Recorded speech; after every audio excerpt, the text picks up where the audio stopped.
All right, item number 11, naming of public roads, Hooker Heights subdivision. Louise, gee, there's been a few years. I know it has. So excuse me if I'm nervous. Again, it's been years since the last time. Nice to see you, everyone. You want to just introduce yourself, Louise? My name's Louise Wood. If I haven't met you all before, I'm a senior planner with the resource consents team here at Taupo. And so the road naming responsibility has fallen to the resource consents team for about the last 3 years. So that's the naming of new public roads. Yeah. So this is a subdivision on the corner of Hooker Falls Road and Wairake Drive. Not to be confused with Taupo Heights, which is on the just adjacent to that to the north. And the developer has put forward 2 new road names. The first one being for the ring road around the outside. It's attachment 1 to this. And that's Hooker Heights Drive. And the small cul-de-sac in the middle is Broadcast Lane. So basically we check that there's nothing too similar within our current existing roads, and that there's no apostrophes obviously or hyphens or anything, things like that.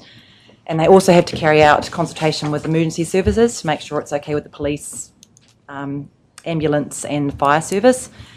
And they've also consulted with Ngāti Rahoto, who's covers that area, and they've all got approval from all those parties. So it's fine by us, it's fine with you. Broadcast Lane is quite apt for that area, I suppose, because of the radio station up there, yeah. Remembers the radio station on top of the hill? Yes. Delivered the newspaper there. Through the chair, I agree. Thank you, Louise. Clarification, is lane the right terminology for a cul-de-sac though? That's my only question on this whole paper. To me, a lane is you go through a lane, not go dead end, turn around and come out again. I'm not really sure. There is a new standard that came out in 2011, right. Which does recommend the types of road terminology that you use. I'm pretty sure a cul-de-sac can be a lane. It doesn't say that it has to be a through road. I've seen Rowena Crescent, and it's a cul-de-sac, and it only goes in a line, and I don't know why it's called Crescent. It makes sense. And I see lane. Yeah. Is it because is that going to become a through road though? No. No. Oh. Random things done. I'm just thinking. Yeah. Lane. There's nothing really. I can double check, but I think it's okay. Lane's nice and small. Yes, I think so. Sizes and everything. Yeah. Or is it? Yes. All right. Thanks, Louise. No doubt that you would have discussed it amongst your team. I'm sure that lane conjures up quite a small little street to me, but the broadcast doesn't.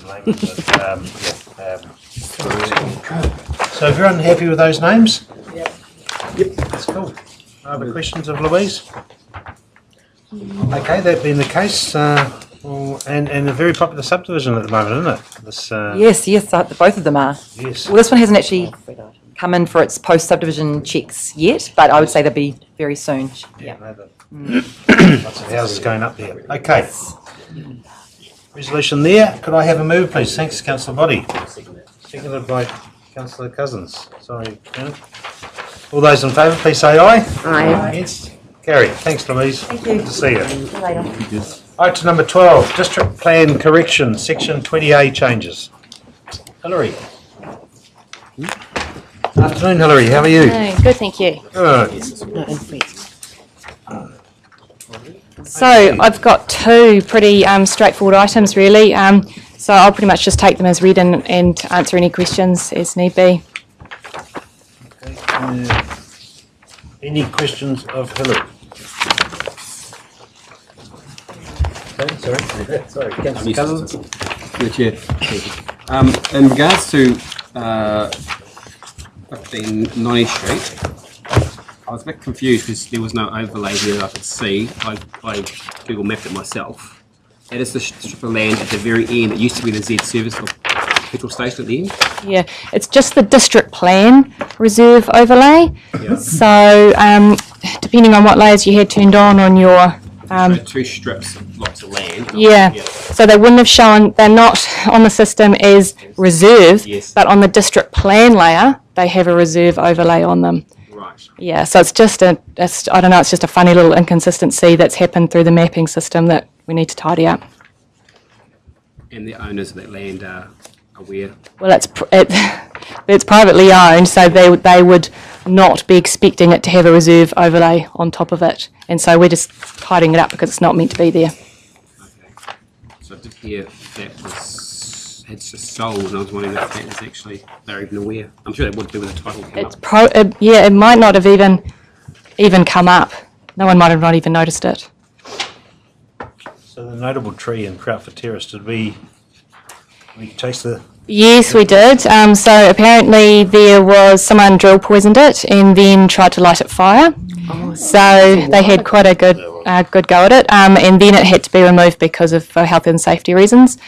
The guys did have a look into it, and they're pretty sure they knew who did it, but there was just no way of being able to prove that. So that's the. Is that on the right going up? Yep. On the right going up. There's two of them. There's one's still there. Low property. Yeah, Another one's still one. Yeah. there, and the other one is now just a stump. Okay. Were they on private property, the carry trees? No. Road. They were on road reserve. Happened about 4 or 5 years ago. Yeah, so it's a wee while ago that it happened.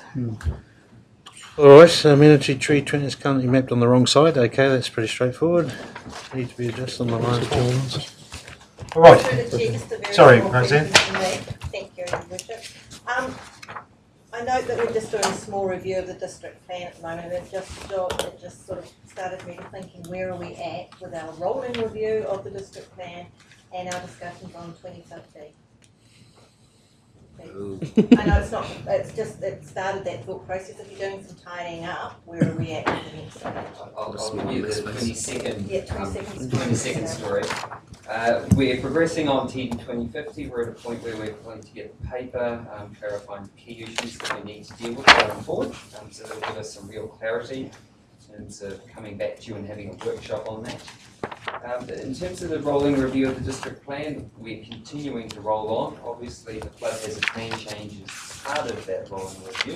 It's taking a pretty key focus on the couple of individuals we've got at the moment and work on this. The other arm of that project is looking at the software solutions that we can implement around the new district plan. At the moment, we've got a district plan which is well, actually it's about that thick and it's paper, and we've managed to convert those into PDFs and stuck them on the website.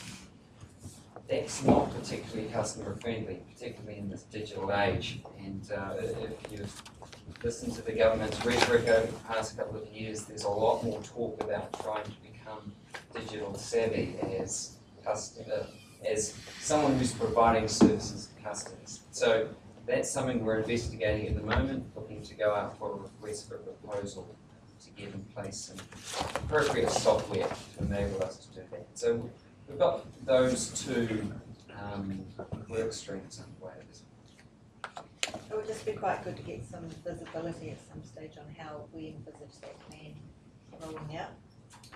One of the key pieces of work we need to get sorted, I guess, is falling out of TD 2050 and that discussion on issues is how are we going to prioritise this review?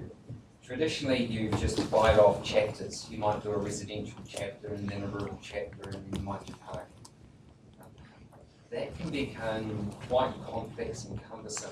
So one of the things we're thinking about is perhaps biting off all the objectives and policies first. And then rolling it out and those then key streams.